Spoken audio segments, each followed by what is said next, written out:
എല്ലാ കൂട്ടുകാർക്കും മറ്റൊരു വീഡിയോയിലേക്ക് ഹാർദമായ സ്വാഗതം. ഇന്നത്തെ വീഡിയോയിൽ ഒരു റൂമറിനെ കുറിച്ചാണ്. റൂമർ എന്ന് പറഞ്ഞാൽ പ്രതിരോധ മേഖലയിൽ ബഡ്ജറ്റ് വരികയാണല്ലോ. ആ പ്രതിരോധ മേഖലയിൽ കൂടുതൽ ഫണ്ടുകൾ അനുവദിച്ചു കൊണ്ട് ഉള്ള ബഡ്ജറ്റ് ഉണ്ടാകുമെന്ന് പറയപ്പെടുന്നു. മാർക്കറ്റ് അങ്ങനെ വിചാരിക്കുന്നു. അത് പ്രതിരോധ സെക്രട്ടറി ആയിട്ടൊരു ഇൻ്റർവ്യൂവിൽ പ്രതിരോധ സെക്രട്ടറിയും ഇന്ത്യയുടെ പ്രതിരോധ സെക്രട്ടറി അതിനെ ആക്കം കൂട്ടുന്ന ന്യൂസുകളാണ് പറഞ്ഞിട്ടുണ്ടായത്. അപ്പോൾ ആ ഷെയർസ്, ആ പ്രതിരോധ മേഖലയിൽ ബന്ധപ്പെട്ട് കിടക്കുന്ന ഷെയർസിൽ നല്ല വളർച്ചാ സാധ്യത അല്ലെങ്കിൽ നല്ലൊരു അപ്സൈഡ് മൊമെൻറ്റം ഉണ്ടാകുമെന്ന് പറയപ്പെടുന്നു.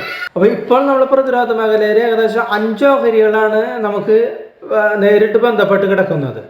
ഇന്ത്യയുടെ ഡിഫൻസ് സെക്ടറിൻ്റെ വളർച്ചയുമായി ബന്ധപ്പെട്ട് പ്രതിരോധ സെക്രട്ടറി ഗിരിധർ അരമന നൽകിയ അഭിമുഖം ശ്രദ്ധേയമായിരുന്നു. അടുത്ത ബഡ്ജറ്റിൽ രാജ്യത്തെ പ്രതിരോധ മേഖലയുടെ ആധുനികവൽക്കരണം, ഏറ്റെടുക്കൽ തുടങ്ങിയവയുമായി ബന്ധപ്പെട്ട് 5% മുതൽ അല്ലെങ്കിൽ 7.5% വരെ മൂലധന സഹായം പ്രതിരോധ മേഖലയ്ക്ക് ലഭിക്കുമെന്നാണ് അദ്ദേഹം കണക്ക് കൂട്ടുന്നത്. അപ്പോൾ അതിൽ നിന്ന് നേട്ടമുണ്ടാക്കാനായിട്ട് ഒരു 5 ഓഹരികൾ ആണ് ഇപ്പോൾ മാർക്കറ്റിൽ നിലവിലുള്ളത്. അപ്പോൾ അതിന് ആ 5 ഓഹരികളെ കുറിച്ച് നമുക്ക് ഒന്ന് വിശദമായിട്ട് നോക്കാവുന്നതാണ്. അതുകൂടാതെ 2023 സാമ്പത്തിക വർഷത്തിൽ ഇന്ത്യയുടെ ഡിഫൻസ് ഔട്ട്പുട്ട് 1 ലക്ഷം കോടി രൂപ എന്ന നിലവാരം മറികടന്നു. കയറ്റുമതി ഏകദേശം 16,000 കോടി രൂപയിലധികമായിരുന്നു. 2024 സാമ്പത്തിക വർഷത്തിൽ ഡിഫൻസ് ഔട്ട്പുട്ട് 1.5 ലക്ഷം കോടി രൂപയിലധികം. ഇത് ഇപ്പോൾ 1.25 ലക്ഷം കോടി രൂപ നിലവാരം മറികടന്നേക്കാം എന്ന് പറയപ്പെടുന്നു. 2023 മാത്രം കേന്ദ്ര സർക്കാർ പ്രതിരോധ മേഖലയിൽ 3.5 ലക്ഷം കോടിയുടെ അനുമതി നൽകിയിരുന്നു. നിലവിൽ 20,000 കോടി രൂപയിലധികമുള്ള കയറ്റുമതി ഓർഡറുകൾ ഇപ്പോൾ ഉണ്ട് പ്രതിരോധ മേഖലയ്ക്ക്. 2024 സാമ്പത്തിക വർഷത്തിൽ പുതിയ ഓർഡറുകളുടെ 45% സ്വകാര്യ മേഖലയിലെ ആയിരിക്കും ലഭിക്കുക എന്ന് പറയപ്പെടുന്നു. അതായത് പ്രതിരോധ മേഖലയിലെ പുതിയ സാങ്കേതിക വിദ്യകളെ പിന്തുണയ്ക്കുക എന്ന ലക്ഷ്യത്തോടെ സ്വകാര്യ മേഖലയ്ക്ക് കൂടുതൽ ഊന്നൽ നൽകുന്ന നടപടികൾ സർക്കാരിൻ്റെ ഭാഗത്തിൽ നിന്ന് അടുത്ത ബഡ്ജറ്റിൽ ഉണ്ടാകുമെന്ന് പറയപ്പെടുന്നു. അപ്പോൾ നമ്മൾ 5 ഷെയർസാണ് പ്രതിരോധ മേഖലയിൽ ഇപ്പോഴും നമ്മൾ നിലവിൽ നോക്കുന്നത്. അതായത് മസഗോൺ ഡോക്ക് ഷിപ്പ് ബിൽഡേഴ്സാണ്. ഏകദേശം മാർക്കറ്റ് ക്യാപ്പ് ഏകദേശം 45,609 കോടി രൂപയുടെ.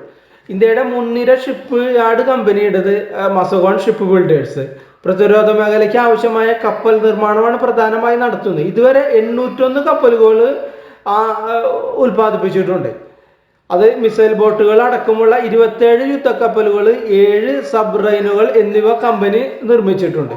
മസഗോൺ ഡോപ്പ് ഷീൽഡ്, നമുക്ക് അതിൻ്റെ ചാർട്ടിലേക്ക് ഒന്ന് പോവാം. മസഗോൺ ഡോപ്പ് ഷീൽഡ് ഇതാണ് മസഗോൺ ഡോപ്പ് ഷിപ്പ് ബിൽഡിങ്ങിൻ്റെ chart. Mazagon dope ship building ഏകദേശം 2,261 രൂപയുടെ ഇപ്പോൾ കറണ്ട് മാർക്കറ്റ് പ്രൈസ് നടക്കുന്നത്. ഇതാണ് മസഗോൺ ഡോപ്പ് ഷിപ്പ് ബിൽഡിങ്ങിൻ്റെ ചാർട്ട്. നമുക്കിവിടെ നോക്കിയാലാണ് ഇവിടെ റെസിസ്റ്റൻസ് ഉണ്ട്. മിക്കവാറും ബഡ്ജറ്റോട് കൂടി നല്ലൊരു വ്യൂ വരികയാണെങ്കിൽ ഈ റെസിസ്റ്റൻസ് എല്ലാം ബ്രേക്ക് ചെയ്തിട്ട് അപ്സൈഡിലേക്ക് പോകാനായിട്ട് ഇതിൻ്റെ ഒരു സാധ്യത കാണുന്നു. നമുക്കിവിടെ വരച്ചു കൊടുത്താൽ ഇവിടെ ഒരു ട്രെൻഡ് ലൈനും കൂടിയും സപ്പോർട്ടിങ് കാണുന്നുണ്ട്. ഇവിടെ റെസിസ്റ്റൻസും ഇവിടെ ട്രെൻഡ് ലൈനും കൂടി ഒരു അസെൻഡ് ട്രയാങ്കിൾ ഫോർമേഷനാണ് ഇപ്പോൾ വന്നിരിക്കുന്നത്.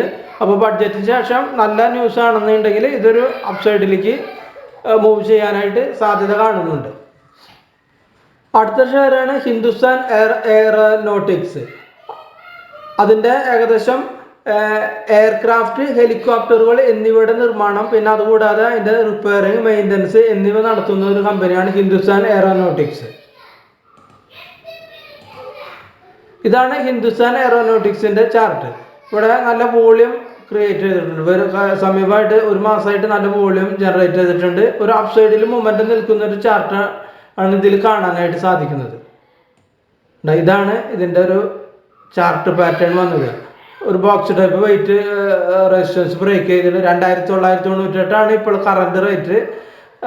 ഒരു നല്ലൊരു ന്യൂസ് ബഡ്ജറ്റിലുണ്ടെങ്കിൽ ഇതും ഒരു അപ്സൈഡിലേക്ക് പോകും. അടുത്തത് ഭാരത് ഇലക്ട്രോണിക്സ് ആണ്. ഭാരത് ഇലക്ട്രോണിക്സ് എന്ന് വെച്ചാൽ ഇലക്ട്രിക്കൽ ഉപകരണങ്ങൾ, അതിൻ്റെ സിസ്റ്റം തുടങ്ങിയ പ്രതിരോധ മേഖലയ്ക്ക് വേണ്ടി നിർമ്മിക്കുന്ന കമ്പനിയാണ്. വിശാല ഉൽപ്പന്ന നിരയുടെ കമ്പനിക്കുള്ളത്. നമുക്ക് ഭാരത് ഇലക്ട്രോണിക്സിൻ്റെ ചാർട്ടിലേക്ക് പോവാം. ഇതാണ് ഭാരതി ഇലക്ട്രോണിക്സിന്റെ ചാർട്ട്. ഒരു അപ്സൈഡിൽ തന്നെ നിൽക്കുന്ന ഷെയറാണ്, അപ്സൈഡ് മൊമെന്റ് നിൽക്കുന്ന ഷെയറാണ്. അപ്പോൾ നല്ലൊരു ന്യൂസ് ഇതിൽ വന്നിട്ടുണ്ടെങ്കിൽ വീണ്ടും ഒരു അപ്സൈഡിലേക്ക് ഇത് ചാൻസ് കാണുന്നുണ്ട്. BEL. അടുത്ത കമ്പനി സോളാർ ഇൻഡസ്ട്രീസ് ആണ്. അതായത് bulk explosive items, package explosive initiative systems തുടങ്ങിയവ ആഗോളതലത്തിൽ നിർമ്മിക്കുന്ന ബിസിനസ് നടത്തുന്ന ഒരു കമ്പനിയാണ് സോളാർ ഇൻഡസ്ട്രീസ്. സോളാർ ഇൻഡസ്ട്രീസ് 6703 രൂപയുടെ ഇപ്പോൾ കറന്റ് മാർക്കറ്റ് റേറ്റ് നടക്കുന്നു. Solar industries. ഇതാണ് സോളാർ ഇൻഡസ്ട്രീസിന്റെ ചാർട്ട്. ഈ ചാർട്ടിൽ ഒരു അസെൻഡിങ് ട്രയാങ്കിൾ ഫോർമേഷൻ ഉണ്ട്. ഇവിടെ ഒരു റെസിസ്റ്റൻസ്, ഇവിടെ നമുക്കൊരു ചാർട്ട്. അപ്പോൾ ബഡ്ജറ്റിൽ നല്ലൊരു ന്യൂസ് ഇതിനും അനുകൂലമായിട്ട് വന്നിട്ടുണ്ടെങ്കിൽ ഈ ട്രയാങ്കിളൊക്കെ ബ്രേക്ക് ചെയ്തിട്ട് അപ്സൈഡിലേക്ക് പോകാനായിട്ട് സാധ്യത കാണുന്നുണ്ട്. അടുത്തത് Paras defence and space technologies എന്ന കമ്പനിയാണ്. കറണ്ട് മാർക്കറ്റ് റേറ്റ് എന്ന് വെച്ചാൽ 778 രൂപയുടെ market rate.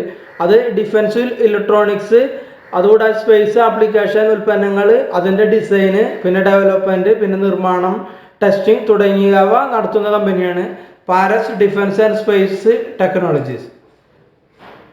Current market rate 777 രൂപയുടെ Paras defence and space technologies.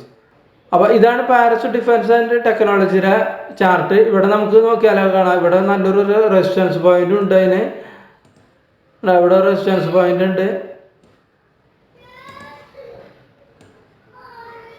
ആ റെസിസ്റ്റൻസ് മിക്കവാറും നല്ല ന്യൂസ് വരുന്നതാണെങ്കിൽ ഇത് റെസിസ്റ്റൻസ് ചെയ്ത് പോകും.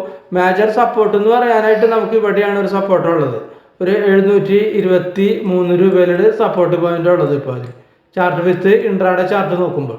അപ്പോൾ ഇതാണ് ഡിഫൻസ് അനുബന്ധമായി പ്രവർത്തിക്കുന്ന 5 കമ്പനികൾ. അപ്പോൾ ബഡ്ജറ്റിൽ ഡിഫൻസ് മേഖലയ്ക്ക് കൂടുതൽ ഫണ്ട് അനുവദിക്കുകയോ സ്വകാര്യ മേഖലയ്ക്ക് കൂടുതൽ പ്രാബല്യം നൽകുന്നതിലോ ബഡ്ജറ്റിൽ ഡിഫൻസിന് അനുകൂലമായ ന്യൂസുകൾ ഉണ്ടെങ്കിൽ ഈ ഷെയർസ് എല്ലാം നല്ല രീതിയിൽ കയറി പോകാനായിട്ട് സാധ്യതയുണ്ട്. അപ്പോൾ ഇതെല്ലാം വാച്ച് ലിസ്റ്റിലിട്ട് വാച്ച് ചെയ്യുക. അപ്പോൾ വീഡിയോ ഇഷ്ടമായിട്ടുണ്ടെങ്കിൽ ലൈക്ക് ചെയ്യുക, ഷെയർ ചെയ്യുക. അപ്പോൾ എല്ലാവർക്കും അടുത്തൊരു വീഡിയോ കാണുന്നവരെ നന്ദി, നമസ്കാരം.